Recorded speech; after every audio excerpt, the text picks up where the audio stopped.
La situation est plus qu'alarmante dans les territoires palestiniens occupés.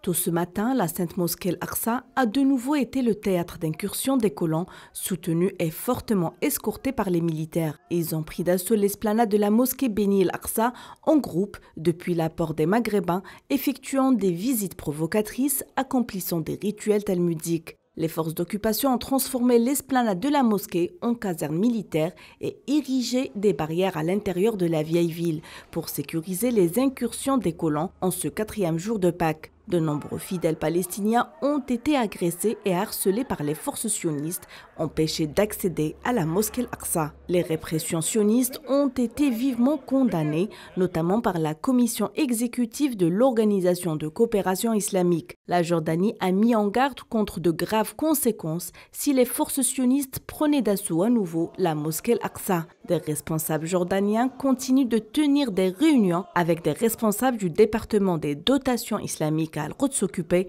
afin d'empêcher l'escalade dans un des lieux de culte symbolique du monde musulman.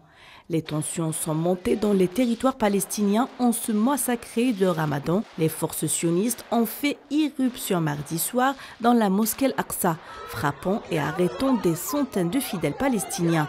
Environ 500 personnes ont été arrêtées.